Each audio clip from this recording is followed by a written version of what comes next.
Já se jmenuji špatně. Ale ne, ani správně, ani špatně. Ty se jmenuješ... Ty se jmenuješ... Ty se jmenuješ Lady Gaga.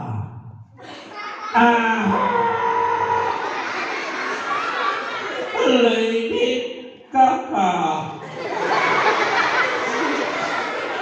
Zase špatně. Tak já, Lady Gaga.